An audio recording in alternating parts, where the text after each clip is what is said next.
चलो इस वीडियो में हमें क्या करना है, जर्नल के इम्पोर्टेंट एमसीक्यू करने हैं। जर्नल के सिर्फ क्या करने हैं, एमसीक्यू वाले क्वेश्चन करने हैं। जैसे पहला क्वेश्चन देखो, आप पहले क्वेश्चन को पढ़ के सुनाओ कि क्या लिखा हुआ है।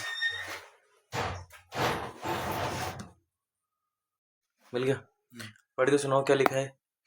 When the number of accounts to be debited or credited is more than one. बोल रहा है नंबर ऑफ अकाउंट डेबिटेड और credited it is more than one, मतलब एक से ज्यादा अकाउंट या तो आप डेबिट कर रहे हो या फिर एक से ज्यादा अकाउंट आप क्रेडिट कर रहे हो। Entry made for recording the transaction, पहले ना आप समझो कि ये कह क्या रहा है। जैसे मान लो आपने एंट्री करी rent account debit, salary account debit to cash account, तो आपने एक से ज़्यादा अकाउंट डेबिट करे। या आपने एंट्री करी cash account debit to debtor account, है ना, और टू से फॉर एग्जांपल सेल, है ना, तो आपने एक से ज़्यादा अकाउंट क्रेडिट करे। तो या तो आपने एक से ज़्यादा अकाउंट डेबिट करे हो या फिर आपने एक से ज़्यादा अकाउंट क्रेडिट करे हो। ठीक है, when number of accounts debited और credited is more than one, एक से ज़्यादा है, एक से ज़्यादा अकाउंट या तो डेबिट हो रहे हैं या फिर एक से ज़्यादा अकाउंट क्रेडिट हो रहे हैं। Entry made for recording the transaction is called, इस एंट्री को क्या बोलते हैं, कंपाउंड जर्नल एंट्री। और अगर एक ही अकाउंट डेबिट हो एक ही अकाउंट क्रेडिट हो तो उसे क्या बोलते हैं, सिंपल जर्नल एंट्री, है ना। तो ये तो कंपाउंड जर्नल एंट्री हो गई। ठीक है, इसका ऑप्शन बी हो गया। ऑप्शन कौन सा हो गया, बी। चलो आगे क्या लिखा हुआ है। When an entry is made in journal, when an entry is made in journal, accounts to be accounts, पहले लिखा है एसेट्स आर लिस्टेड फर्स्ट, नहीं ये तो नहीं होता।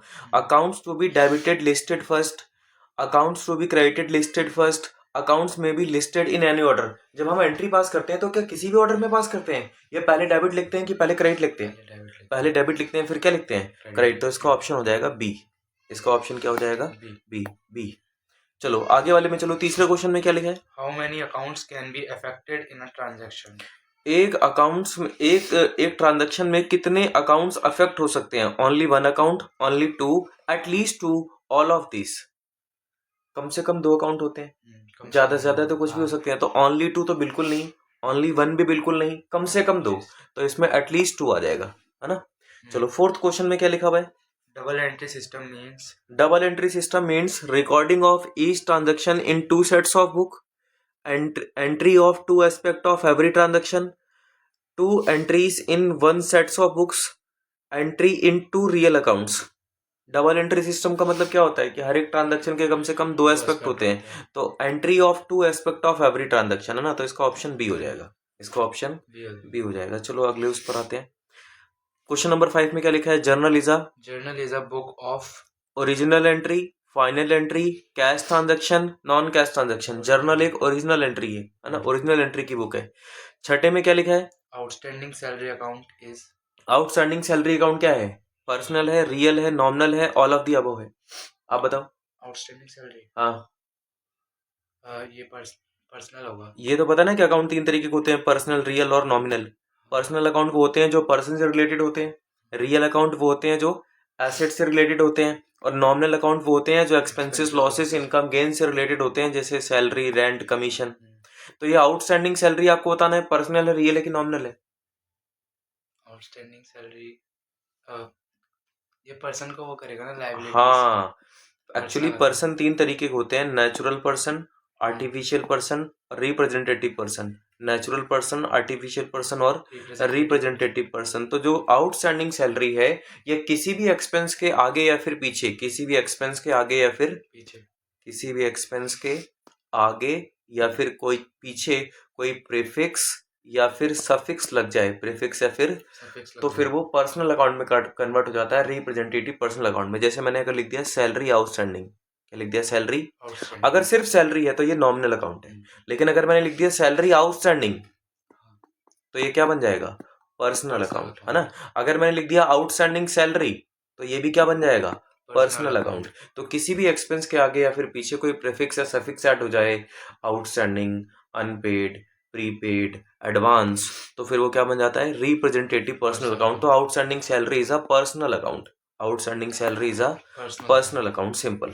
आगे चलते हैं, आगे क्या लिखा हुआ है, prepaid expenses account is, prepaid expense, कोई सा भी एक्सपेंस हो उसके आगे पीछे क्या लग जाए, कोई प्रीफिक्स या सफिक्स लग जाए तो क्या बन जाता है, पर्सनल अकाउंट, तो ये पर्सनल अकाउंट है। गुडविल अकाउंट क्या है? गुडविल तो एसेट है। हाँ, एसेट क्या होती है? रियल रियल अकाउंट, तो इसका हो जाएगा रियल अकाउंट। और which of the following is real account, आपको बताना है नीचे दिए गए अकाउंट्स में से रियल अकाउंट क्या होते हैं जो एसेट से रिलेटेड होते हैं। तो सैलरी तो एक्सपेंस है, एक्सपेंस है, डेटर एक पर्सन है, स्टॉक एक रियल अकाउंट है। स्टॉक क्या है? रियल अकाउंट, क्योंकि स्टॉक एसेट से रिलेटेड है। Which of the following is nominal account, nominal account क्या होते हैं? Expenses, losses, income, gain. अब गुडविल तो एसेट है, और बैंक अकाउंट तो पर्सनल है, क्रेडिटर पर्सनल है, लेकिन रेंट एक नॉर्मल अकाउंट है, रेंट एक्सपेंस है। Drawing account is a personal account, drawing क्या है? पर्सनल, क्योंकि ड्राइंग ऑनर को रिप्रेजेंट करती है, ठीक है।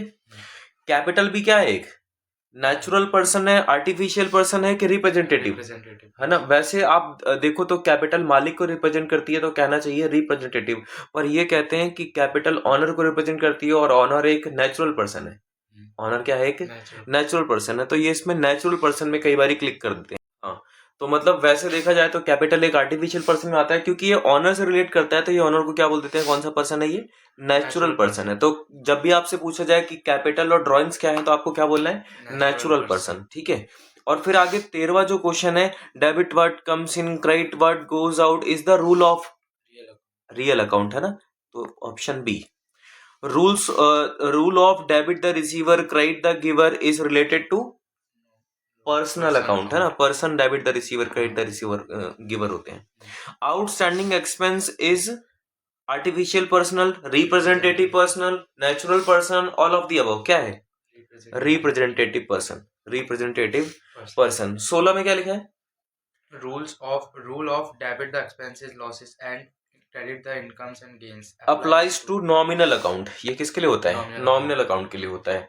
Expense of personal account, sorry, example of personal account, personal account का एग्जाम्पल क्या है?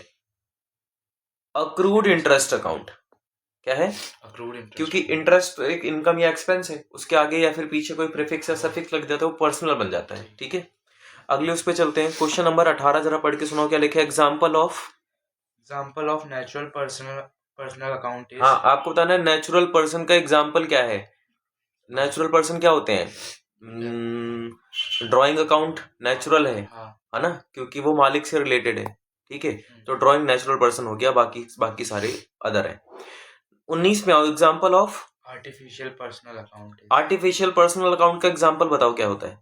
Artificial person created by human being या created by process of law, तो आर्टिफिशियल पर्सन तो आ गया बैंक, है ना, बैंक हो जाएगा इसका एग्जाम्पल। 20 में क्या लिखा है? क्वेश्चन नंबर 20 में क्या लिखा है? Example of representative personal account is, representative personal का एग्जाम्पल क्या है? Outstanding expense, prepaid expense, accrued income, all of the above, है ना। इसमें तो सारे हो गए। और फिर क्या लिखा है? Purchase of goods from Raghu for cash will be credited to purchase account, purchase of goods from Raghu, purchase of goods from for cash, है ना। हमने गुड्स परचेज करे रघु से कैश में, तो एंट्री होगी purchase account debit to cash. बोल रहा है cash will be credited to cash account, C, है ना। Purchase of machine for cash will be debited to machine account, ठीक है। 23 में क्या लिखा हुआ है? Cash withdrawn by proprietor for personal use, फिर से पढ़ो, cash withdrawn by the proprietor for personal use, credited to cash account, है ना, डी। 24 में क्या लिखा है? Goods taken by proprietor for personal use, goods taken by proprietor for personal use is called drawings, हाँ, इज कॉल्ड ड्राइंग्स, बी। 25 में क्या लिखा हुआ है? No entry is made in the books of accounts of, trade discount की कोई entry नहीं होती है। कैश डिस्काउंट की होती है, डिस्काउंट अलाउड की होती है, डिस्काउंट रिसीव की होती है, लेकिन ट्रेड डिस्काउंट की कोई एंट्री नहीं होती है। आगे क्या लिखा है 26 में? Goods sold to mister Dhoni for cash will be debited to cash account, है ना। धोनी को अगर आपने कैश में माल बेचा तो कैश में डेबिट होगा। आगे क्या लिखा है? Computer purchased for office use should be debited to, computer purchase for office use, office use के लिए हमने कंप्यूटर परचेज किया है, तो ऑफिस एक्सपेंस में डेबिट होगा, ऑफिस इक्विपमेंट में डेबिट होगा, परचेज में डेबिट होगा, या मिसलेनियस एक्सपेंडिचर में? कहाँ डेबिट होगा? ऑफिस इक्विपमेंट, है ना, कंप्यूटर एक ऑफिस इक्विपमेंट है। 28 में क्या लिखा है? Which account will be credited on giving the goods as charity? हमने गुड्स दान में दे दिए, तो एंट्री होगी charity account debit to purchase. तो पूछ रहा है कौन सा अकाउंट क्रेडिट होगा? परचेज अकाउंट क्रेडिट होगा, ए, है ना।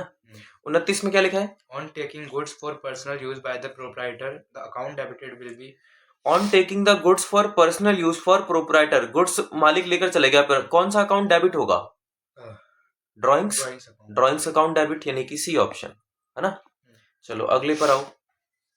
30 क्वेश्चन नंबर 30 में क्या लिखा है? Wages paid, Wages paid for the installation of a new machine will be debited to बोल रहा है कि हमने मशीन को इंस्टॉल करवाने के लिए वेजेस पे कर रहे हैं, तो इसकी entry machine account debit to cash होगी, यानी कि इसको डेबिट कहाँ करेंगे? मशीनरी अकाउंट में, सी में। रेंट वाले में क्या लिखा है? Rent paid to landlord should be debited to rent. हमने लैंडलॉर्ड को रेंट पे किया है ना, तो कहाँ डेबिट करेंगे? Rent Rent account. account. भाई लैंडलॉर्ड को भी किसी को भी पे करो, एंट्री होगी रेंट अकाउंट डेबिट, है ना। Debited to rent account, C है ना।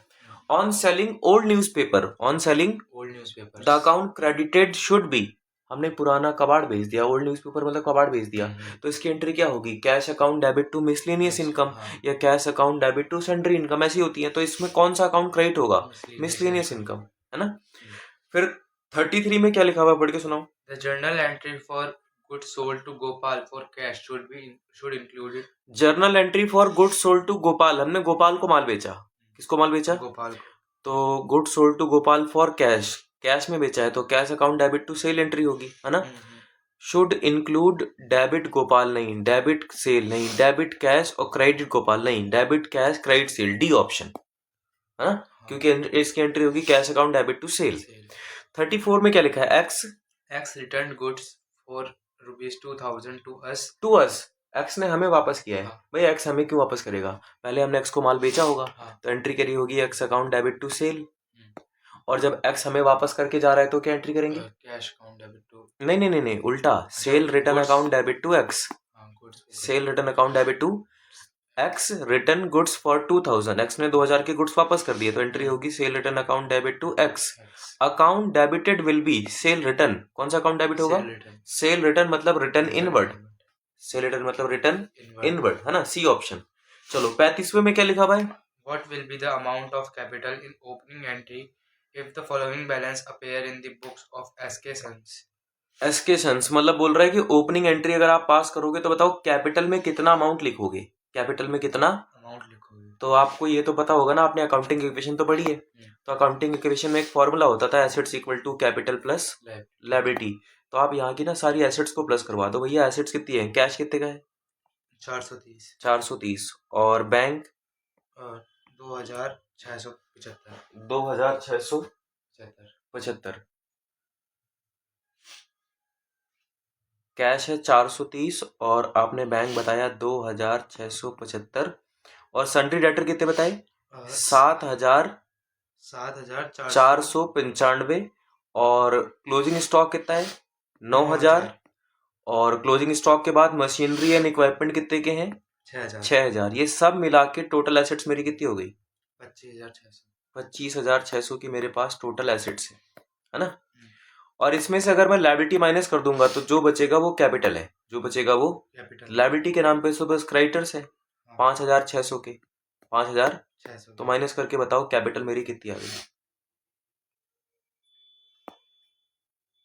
माइनस करके बताओ मेरी 6,600 था ना वो एसेट? 25,000 था। 25,000 था। हाँ तो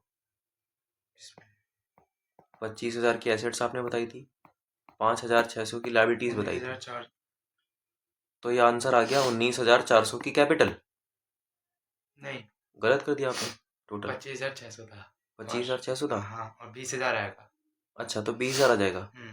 ठीक है, तो वो ऑप्शन हो जाएगा 25,600, तो ये 20,000 हो गया, ए ऑप्शन हो गया। ठीक है चलो आगे वाले में, चलो आगे वाले में क्या लिखा है?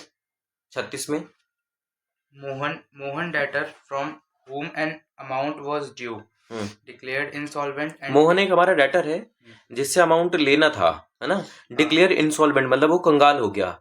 पेड ओनली 60 पैसे इन रुपी, सिर्फ कितना पे किया? 60% पे किया। Total bad debts from him return of 7,200। कितना हमने बैड डेब्ट्स हमारा कितना हो गया? 7,200। अच्छा एक बात बताओ, हमें मिलना कितना था? बैंक अकाउंट डेबिट में कितना लिखना था? 60%। हाँ। और बैड डेब्ट्स अकाउंट डेबिट हमें नहीं पता, हमें पता है 40%। और टू डेटर से पता कितने 100% लेना होगा।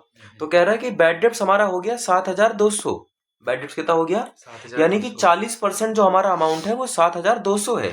40% अमाउंट हमारा कितना है, 7,200।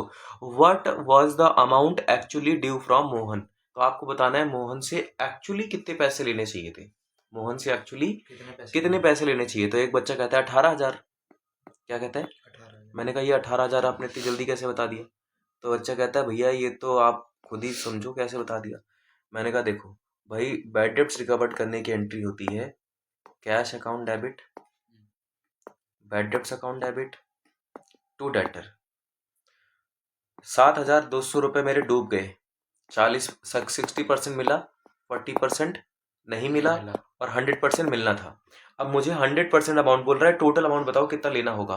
तो मैंने कहा एक काम करो, आप ना 7,200 को, इधर देखो 7,200 को इसकी इसी परसेंटेज से डिवाइड कर दो, 40% से डिवाइड कर दो, आपको 100% अमाउंट का पता लग जाएगा, है ना। तो करके देखो जरा, जैसे आप परसेंटेज हटाओगे तो यहाँ पे 100 आ जाएगा। कितना आ जाएगा, 100/40 का मतलब होता है 5/2। कितना होता है, 5/2। तो जरा करना, 7200 का 5/2 कितना होता है, 7200 का 5/2, 7200 डिवाइडेड बाई 40%, ये आ गया 18,000। कितना लेना था हमने इससे 18,000। तो वो यही तो पूछा था, what was the amount actually due from Mohan, Mohan से लेने थे 18,000, बी ऑप्शन। 37वें क्वेश्चन में क्या लिखा हुआ है, जरा पढ़ के सुनाओ। Purchase goods from Rahul of the list price of ₹50,000 और cash at 20% trade discount and 3% cash discount. Amount credited to discount account. हमने गुड्स परचेज किए हैं ना, तो गुड्स परचेज कितने के करे हैं, 50,000 के। 50,000 के। तो बताओ जो गुड्स हम परचेज करने जा रहे हैं उनका लिस्ट प्राइस 50,000 है, लिस्ट प्राइस 50,000 है। फिर आपने बोला 20% ट्रेड डिस्काउंट है, तो इसमें से 20% टीडी माइनस कर दो, 10,000 हो जाएगा। तो माइनस करने के बाद फिर परचेज कितने की हो गई हमारी, 40,000 की। और बोल रहा है amount credited to discount account, 3% का कैश डिस्काउंट है, तो माइनस में इसका 3% कर दो, 1,200 आ जाएगा। भाई 1% करते तो 400 होता, तो 3% आ जाएगा 1,200। तो ये इसने हमसे ये पूछा है amount credited to discount allowed will be 1,200, C option. 3% निकाल दिया, काम खत्म, है ना। 38 वाले पे चलो, 38 में क्या लिखा है, on selling the goods for cash of the list price of ₹40,000 and 15% trade discount and 4% cash discount. Cash account will be debited by, बोल रहा है on selling the goods for cash, on selling the goods for cash of the list price of ₹40,000, list price 40,000 है, eight 15% trade discount. 15% क्या है, trade discount. तो भैया पहले 40,000 लिखो, फिर उसका 15% माइनस करो, 40,000 का 15% होता है 6,000, है ना। तो ये आ गया 34,000। कितना आ गया, 34,000। गुड्स हमने सोल्ड करे थे, 4% का कैश डिस्काउंट है, 4% का क्या है, तो 34,000 का 4% कितना होगा, 1% निकालते तो 340 आता, पर हमें तो 4% चाहिए, तो 4 से इंटू कर लो, 4 0 की 0, 4 चौके 16, 4 तें 12, 1360। देखो है ऑप्शन कहीं, कैश अकाउंट डेबिटेड, ये बोला है कैश अकाउंट कितने रुपए से डेबिट करेंगे, है ना। तो 34,000 में से डिस्काउंट माइनस कर दो 1360 का, तो भैया यार लास्ट में आ जाएगा 640, और 33 में से क्या 32,640 है, ए ऑप्शन। ठीक है, आगे क्या लिखा हुआ है, 39 में क्या लिखा है, bought goods for cash for ₹1 lakh at 20% trade discount and 2% cash discount. Entry will be, एक बार जरा फिर से पढ़ो क्या लिखा हुआ है, bought goods for cash for ₹1 lakh, 1 lakh का माल खरीदा है ना। 20% का ट्रेड डिस्काउंट है और 2% का कैश डिस्काउंट है। 1 लाख का 20% माइनस करो पहले, 20,000 हो जाएगा। बॉट गुड्स है ना, तो परचेज कितने की करी, 80 की, और 2% का कैश डिस्काउंट है, मतलब 1,600 का कैश डिस्काउंट है ना। तो 1,600 माइनस करके आ जाएगा ये 78,400, 78,400। तो हम अमाउंट पे करेंगे 78,400, तो इसकी एंट्री पास होगी, purchase account debit 80,000 to cash account 78,400 और टू डिस्काउंट रिसीव्ड 1,600, ये इसकी एंट्री होगी। डेबिट परचेज 78,400, ये तो गलत ऑप्शन है। डेबिट परचेज सी वाले ऑप्शन में देखो, परचेज कितने से डेबिट कर रहे हैं, 80,000, और कैश कितने से क्रेडिट कर रहे हैं, 78,400, और डिस्काउंट सी ऑप्शन सही लग रहा है। ठीक है, तो सी ऑप्शन इसका हो जाएगा। आगे चलते हैं, 40 वाले पे आओ। 40 में क्या लिखा है?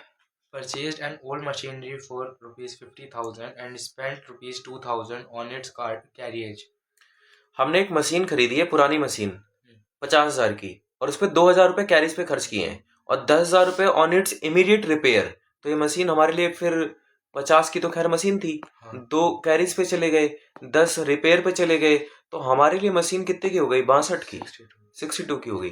Machinery account will be debited bye 62,000, 62,000 रुपये, सी ऑप्शन है ना। 41 में क्या लिखा है? Payment for income tax rupees 5,000। Income tax पे करने की पहले एंट्री बताओ क्या होती है? इनकम टैक्स पे करने की, हाँ,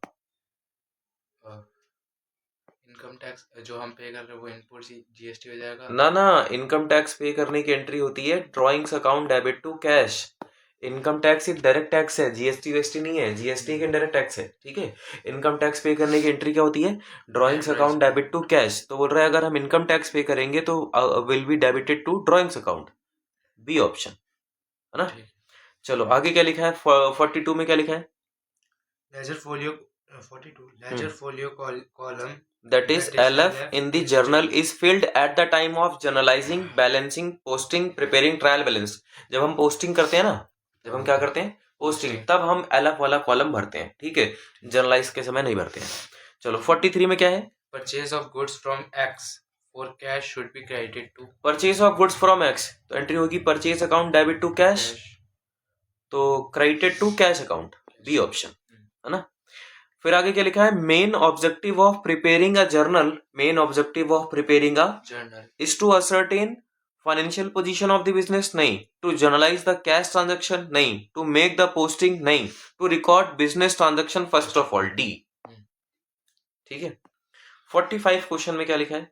personal accounts are related to, personal accounts are related to person, personal accounts are related to person, और पर्सन मतलब डेटर क्रेडिटर, पर्सन मतलब डेटर क्रेडिटर। हाँ, फिर आगे क्या लिखा है 47 में? Real accounts are related to nominal, real 46। अच्छा मैंने फिर गलत टिक कर दिया। हम 45 पढ़ रहे थे ना, personal accounts are related to debtor creditor, personal accounts are related to debtors creditors. नहीं, पर्सनल अकाउंट किससे रिलेट करते हैं? हाँ वही तो होगा, हाँ डेटर क्रेडिटर है, ठीक है। और 46 में क्या है? Real accounts are related to assets, assets, A. Nominal accounts are related to expenses losses income gain, expenses losses income gain. और 48 में क्या है? Goods worth rupees 7,000 given away as charity would be credited to, goods worth 7,000 given away as charity, हमने दान में दे दिया, तो क्या हमने माल बेचा? नहीं, पर माल तो चला भी। तो एंट्री होगी charity account debit to purchase would be credited to purchase account, purchase में जाएगा, बी वाले में। 49 में क्या है?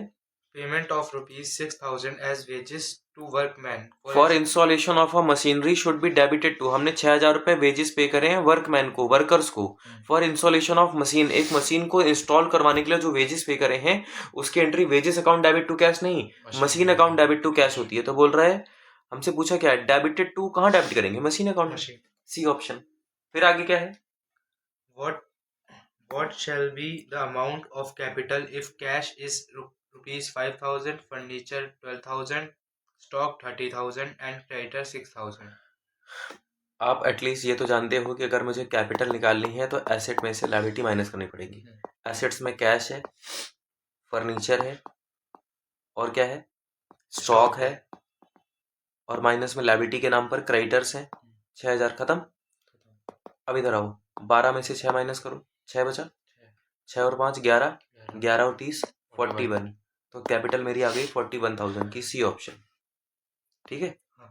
चलो अगले वाले में चलो, 51 में क्या लिखा हुआ है? Gopal is our debtor for rupees 10,000. He became insolvent and only 60 paise in a rupee is received from him. Balance of 4,000 will be entered to bad debts. कहाँ एंटर करेंगे? बैड डेब्ट्स में, debit of bad debts account, है ना। 52 में क्या लिखा हुआ है? Rupees 5,000 received from Mohan whose account was written off as bad in the previous year should be credited to. बोल रहा है rupees 5,000 receive from Mohan whose account was written off as bad in previous year, पिछले साल मोहन से पैसे जो मिलने थे वो डूब गए थे, और इस साल हमें पैसे मिल गए, तो बताओ कौन से अकाउंट में क्रेडिट करेंगे। तो पहले इसकी एंट्री होती है cash account debit to bad debts recovered, तो बैड डेब्ट्स रिकवर्ड अकाउंट में क्रेडिट करेंगे, है ना। सी 53 में क्या लिखा हुआ है? Cash received from Kajal ₹36,000 hmm, after allowing her discount at the rate 10%, amount debited to discount account will be cash receive from Kajal ₹36,000 after allowing her discount 10%। अच्छा, डिस्काउंट अलाउ करने के बाद हमें कितना मिला? 36,000। डिस्काउंट अलाउ करने के बाद हमें कितना मिला? 36,000। आपसे बोला जा रहा है amount debited to discount allowed. अच्छा एक बात बताओ, हमें मिले कितने? 36,000। 36,000। और देखो 100% अमाउंट मिलना होगा, उसमें से 90% मिला क्योंकि हमने 10% का डिस्काउंट दे दिया। तो ये जो 36,000 का अमाउंट है वो कितना परसेंट अमाउंट है? 90%। 90% अमाउंट है। अगर आप इस 36,000 को, किसको 36,000 को डिवाइड कर दो 90% से और इंटू कर दो 10% से, तो आपको पता लग जाएगा कि डिस्काउंट का अमाउंट कितना है। डिस्काउंट का अमाउंट तो परसेंटेज से परसेंटेज उड़ा देता हूँ, परसेंटेज से परसेंटेज उड़ा दिया मैंने, ठीक है।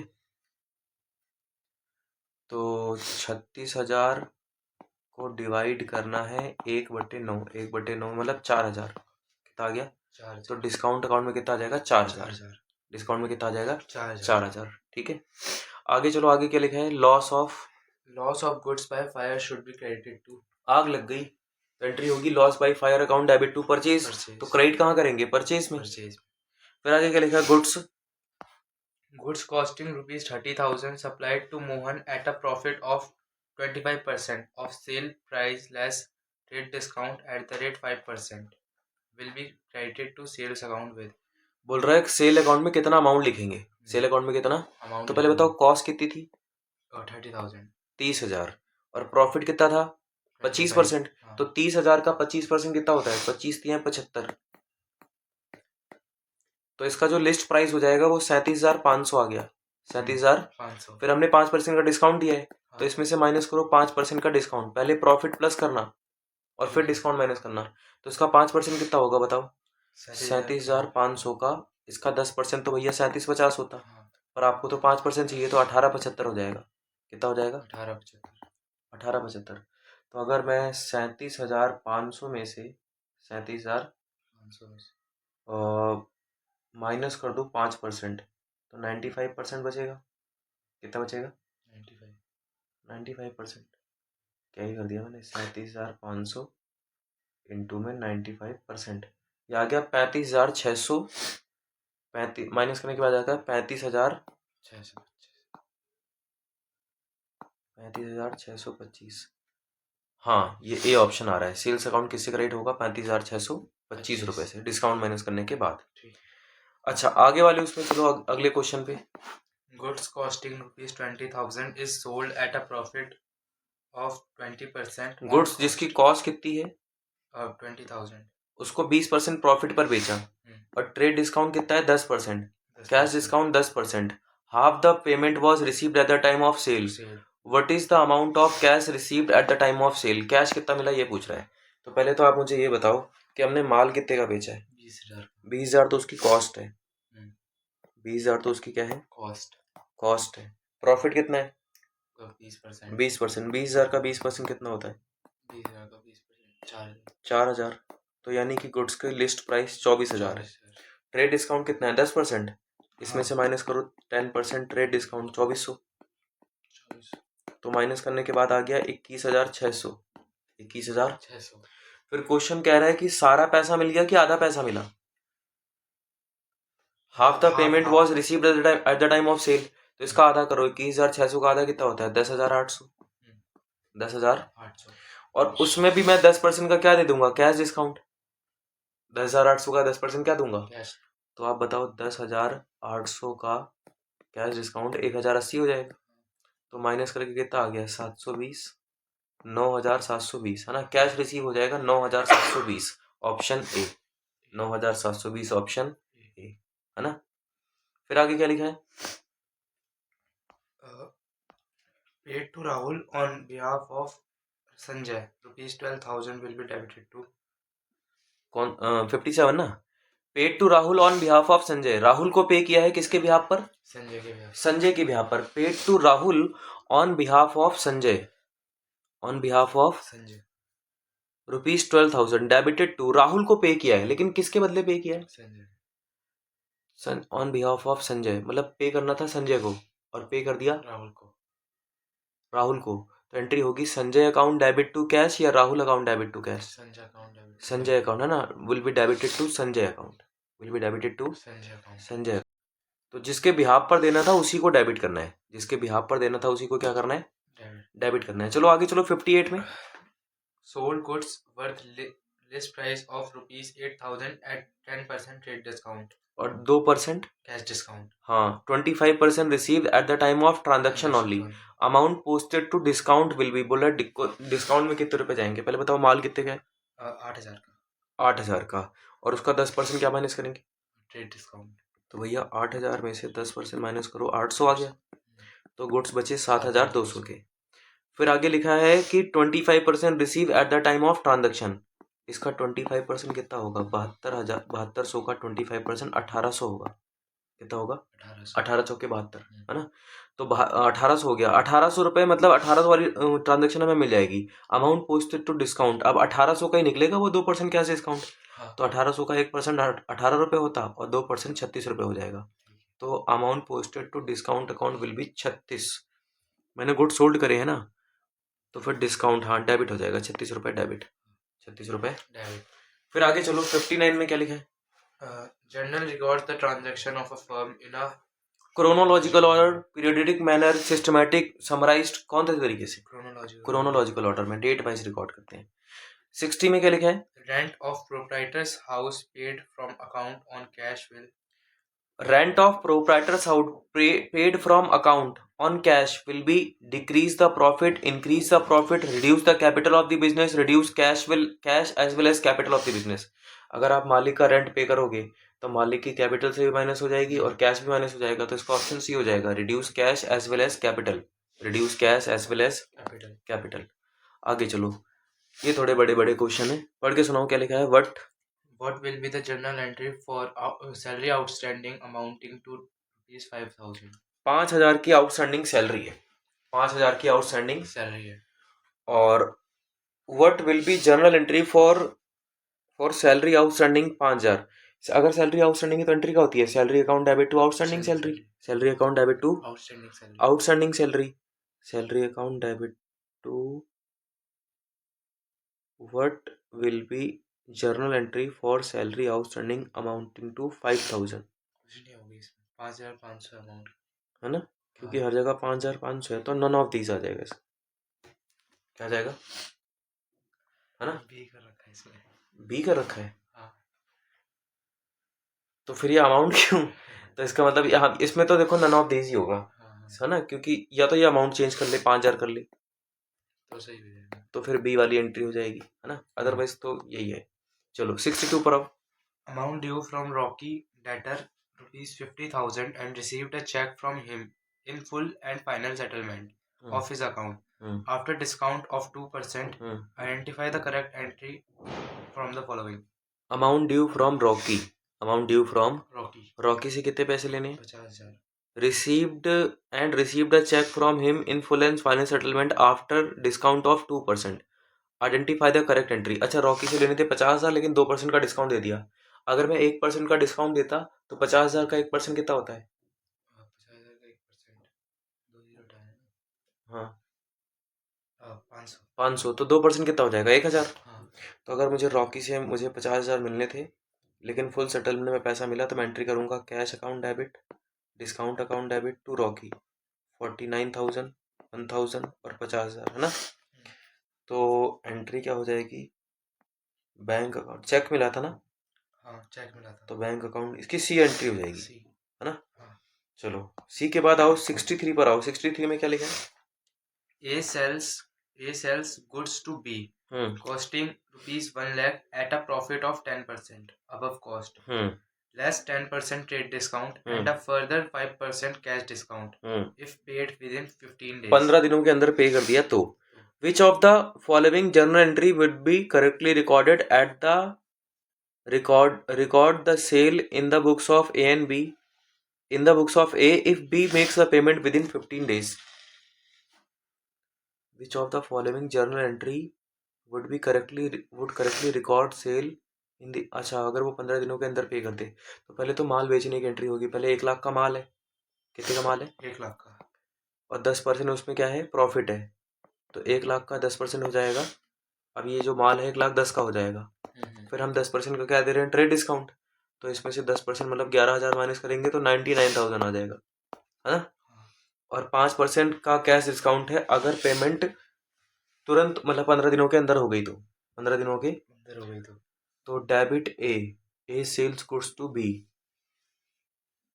if B makes payment in the books of A. Debit B credit sales account 99,000 यही लग रहा है। Debit B credit sales 90,000 C तो गलत है। Debit cash discount allowed C वाला ऑप्शन इसका सही हो जाएगा क्योंकि सेल है 99,000 की। सेल कितने की है? 99,000। और फिर हमें 5% का डिस्काउंट मिल जाएगा। अगर मैं इसका वो निकालता 10% तो वो 99,100 आता, पर मुझे तो 5% चाहिए तो आधा कर दूंगा। तो 99 का 100 का आधा कितना हो जाएगा? 4950 49। और यहाँ पर देखो डिस्काउंट भी कितना है? 4950। तो डी ऑप्शन सही है। कौन सा वाला? D option. चलो 64 पर आओ। 64 में क्या लिखा है? Payment of wages for installation of machinery will be recorded as payment of wages for installation of machinery will be recorded as हमने मशीन को इंस्टॉल करवाने के लिए वेजेस पे करें तो उसकी एंट्री क्या होगी? डेबिट मशीन और क्रेडिट कैश। डेबिट मशीन और क्रेडिट कैश सी ऑप्शन, है ना? 65 में क्या लिखा हुआ है? Insurance premium of ₹12,000 paid for 1 year on 1 अगस्त 2019। इधर देखो, मेरा जो साल है वो मैं ऐसा मान के चल रहा हूँ कि 1 अप्रैल 2019 को स्टार्ट हो रहा है तो खत्म कब होगा? 31 मार्च 2020 को खत्म होगा, हाँ 20 है ना? और मैंने इंश्योरेंस प्रीमियम कब पे करी है? 1 अगस्त को। मतलब अप्रैल ये पहला महीना था, हाँ। फिर मई, जून, जुलाई, अगस्त मैंने यहाँ पे किया है ना? 1 2 3 4 महीने निकल जाने के बाद पे किया है। Insurance premium of ₹12,000 paid for 1 year, 1 साल के लिए पे करी है। तो अगर मैं 1 अगस्त को पे कर रहा हूँ तो ये अगले 30 जुलाई तक अगली 31 जुलाई तक के लिए है। 31 जुलाई 2020 तक के लिए मैंने पेमेंट कर दी, है ना? अनएक्सपायर्ड इंश्योरेंस ऑन 31 मार्च 2020 बोल रहा है। 31 मार्च 2020 को अनएक्सपायर्ड इंश्योरेंस कितना होगा? मतलब ऐसा इंश्योरेंस जो हमने पे कर दिया है पर अभी खत्म नहीं हुआ है। तो अगले साल अप्रैल, मई, जून और जुलाई 4 महीने की इंश्योरेंस अब तक खत्म नहीं हुई है। 12,000 आपने इंश्योरेंस पे करी है 12 महीने की, तो 1 महीने की कितनी होगी? 1,000। तो 4 महीने की कितनी होगी? 4,000। तो अनएक्सपायर्ड इंश्योरेंस हो जाएगा 4,000 ए, है ना? अनएक्सपायर्ड इंश्योरेंस मतलब प्रीपेड इंश्योरेंस 4,000, है ना? ये देखो 2021 में आ भी रखा है क्वेश्चन। इसमें बहुत सारे क्वेश्चन है इस वाले में, है ना? बहुत सारे क्वेश्चन है जो पेपर में आ ही रखे हैं कहीं भी कभी ना कभी। चलो 66 वाले में आते हैं। Purchase goods list price of ₹80,000 at the rate 10% trade discount and 2% cash discount. 25% of amount paid immediately. The amount posted to cash account will बोल रहा है तुरंत हमने कितना पे कर दिया? 25%। तो पहले आप ना 80,000 का 10% निकालो, कितना आ गया? 80,000 का 10% 8,000। 80,000 का 10% 8,000। ये तो ट्रेड डिस्काउंट हो गया। तो गुड्स बचे फिर 72,000 के। कितने के बचे? 72,000। लिस्ट प्राइस 80,000 ट्रेड डिस्काउंट और 25% हमने तुरंत पे किया है तो 72,000 का 25% कितना होता है? 25% का मतलब होता है 1/4। 72 का 1/4 होता है 18। कितना होता है? 18 चौके 72। फिर उसने बोला कि 2% कैश डिस्काउंट मिलेगा। 2% क्या मिलेगा? तो 18,000 का 2% बताओ कितना होता है? 1% 180 होता है, तो 2% कितना होगा? 360, है ना? इसने हमसे पूछा क्या है? Amount posted to cash account. Cash account में कितना पैसा जाएगा? 18 में से माइनस कर दो। 17,620 17,620 कैश में जाएगा। है ऑप्शन कहीं? 17,620 620 नहीं है, 640 है। अच्छा हाँ 640 ही तो आएगा। 640, 17,640 कहाँ है? D option. डी ऑप्शन हो जाएगा। हाँ। ठीक है, ये इसके सारे आंसर्स हैं। तो अगर मान लो आपको खुद से ट्राई करने हैं तो एक बार आप खुद ही है ना वीडियो को म्यूट करके सारे क्वेश्चन खुद ट्राई करो, ABC अपनी कॉपी में लिख लो और फिर लास्ट में आके मैच करवा लो, ठीक है ना। ये सारे के सारे उसके क्वेश्चन हो गए जनरल के MCQ के।